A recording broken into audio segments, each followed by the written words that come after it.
Right, how are we? I made a video in a good while, a good number of months I reckon. I see some of my videos actually getting like 15,000 views now, so I was like, bloody hell, I better make one. This is the first interesting thing I've had in a little while. This is a D registration. Well, 1986 is a D, but this is registered 1st of Jan 87. They cover 2 years. Land Rover Defender 90. Well, it's not technically a Defender because they didn't come out till 92, but whatever, it's a Defender. This one's had a 300 TDI from a 1996 Discovery put in it, which makes it a lot quicker than the original 2.5 19JD turbo, which was crap. It's a bit of a project vehicle. When I bought it, it'd been off the road for a year, but it did go straight through an MOT. Not that my MOT shop is particularly fussy over what they find. The main issue on this was corrosion on the body, not the chassis. If I get under, the chassis from there forward is pretty much as new. I don't know how much you can see. Probably, absolutely, that's a bit better. Still got the original paint on, just sheerly because there's a number of oil leaks it's got. The chassis is completely covered in oil, which protects it. Which is one of the reasons it gives me an excuse not to fix the oil leaks. Here back had a bit of corrosion, but nothing that needed welding, just surface rust, which I've just painted over. The only bits on the chassis I have had to welded are the infamous cross members at the back. I cut everything out from there and just remade the box section on this side. Also had to put a small plate there and on this rear tub support. Other side had already been done in the past by somebody, but not particularly well. If I come back here, you can see that that one's ever so slightly too angled. That's the one I've done. It should be level. The mud flap bracket at the bottom. I put a brand new rear door on it. I should have kept the rear door because the state of that was absolutely abysmal. I've still got to put the door card etc on, but I sprayed that off with a rattle can and it's come out alright for a Land Rover. The hitch is all sound where it joins to the main chassis. This is the only real bits of corrosion in this, were these corners. You can see the body corrosion there, which is the main trouble. That's just electrolytic, but again, it's not ideal. New hinges on the back door because they had an unbelievable amount of play in them. There's corrosion on all these tub cappings, but I can replace them easy enough. That's just a generally beat up Land Rover. It was owned by a tree surgeon before. Main, or the worst bits of corrosion is on the bulkhead, but I am imminently going to repair them. There's a little bit of hole there, but that's nothing. I can easily plate over them. And behind this tape is the most horrors. There you can see. Here is solid as a rock, and is up here. It's just some holes there, which I've got to sort out. I'll just chuck a load of Curas down it, cut a plate out. But no, mechanically it's pretty good. Runs and drives spot on. Diff lock's all alright. A bit more corrosion up here, but nothing I can't sort. This door I've replaced with a second-hand door that I've just sprayed up. Because a new door is about 300 quid, so in a £3 car, it's not really worth it. But what you need to look out for is all this, these door bottoms. You probably can't see, but that's nice and solid. They always almost rust through, which I'll show you on the other side. And as a result, you get bubbling all along the bottom, which I'm sure people have seen. And also you get a lot of bubbling on these corners. You can repair the bottom if you're so inclined, but once they go on at the corners you can't do anything with them really. Plenty of bits of corrosion on the paint here. I'll just spray that with the same rattle cans I've used on the doors. I've got a bit of a leak that I need to sort out on this rear hub, which is just chucking oil everywhere. It wasn't there when I picked it up, so I think it's the classic case of seals dry out during sitting due to year.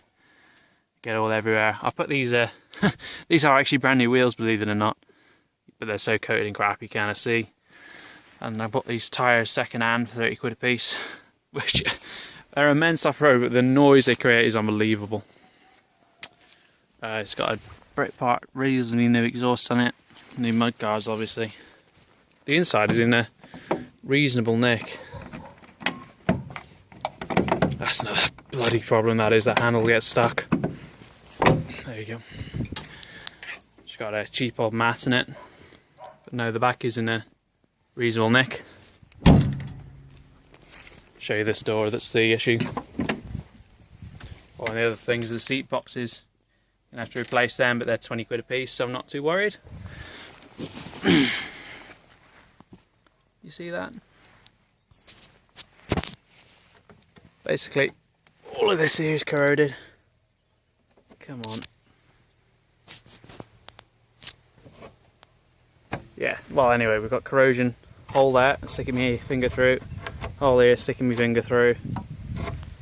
Yeah, not ideal. That was all pitted from electrolytic corrosion again. I just filled that because, to be honest, it's not that big a deal. So the interior is nice. All these are just top quality brick part seats that I've just put in.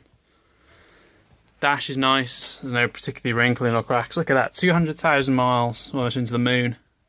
I think the engine rotates twice before it gets to the wheels.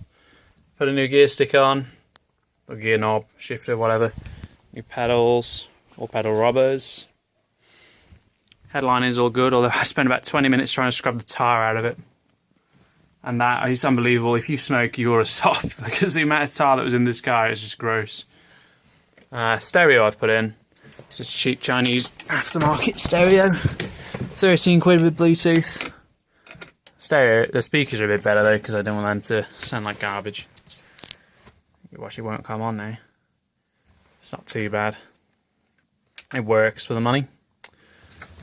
All my 4x4 works fine. Classic checker plate on your bonnet.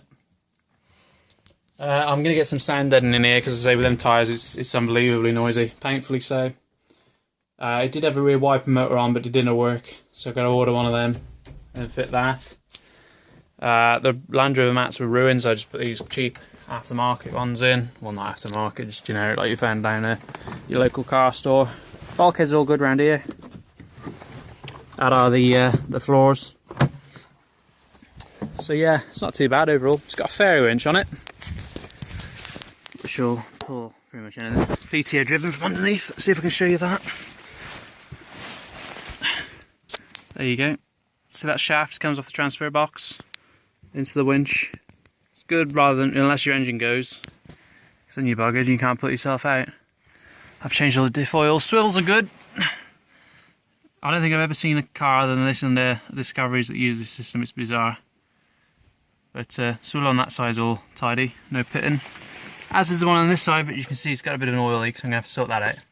Oil leaks is this car's thing. You see the one up there. Pan's just covered in oil. I've changed the oil with always go for bare match filters rather than a Brit part. There's just oil everywhere under here. But as I say, it protects the chassis. Oh. And this panel's all dented to hell as well, this wing, so when I do paint it I'll have to switch that out. See the huge dent there. Fuel pump's been turned up a bit. Doesn't make that much difference to me. I can't feel it anyway, so I might turn that back down just to save any fuel economy. I've got to switch that fuel filter out as well because that's absolutely covered in crap. As was the top of this was just covered in oil. It's gross. I should shut this for a minute. May as well pause the video because it'll take me ages. Right, that's shut. Now, oh yeah, see this roof rack as well. I can't decide if I like it or not. Put it in the comments. Also, it's running the aerial I'm using is the CV aerial, so it's absolutely terrible for signal. I'm only going to take it with cooker on, just in the fields. It is fully road registered and insured, but it's a Land Rover, isn't it? So we'll use it in there. Start her up. Doesn't sound bad. You wouldn't know this engine's done 230,000 miles. Oh yeah, when the bloke put it in, it actually done higher mileage than the car, which is never advisable. All the gauges work. Single go anywhere, like.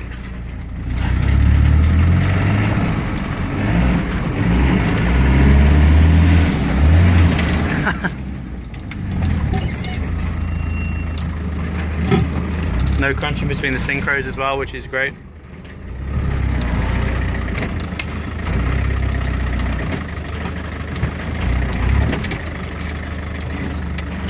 So yeah, if you want to watch me do this thing up more, hopefully my video quality will improve as I carry on making videos. I said this last year, but then I stopped making them, so yeah, just subscribe for more. I'll be back soon. See ya.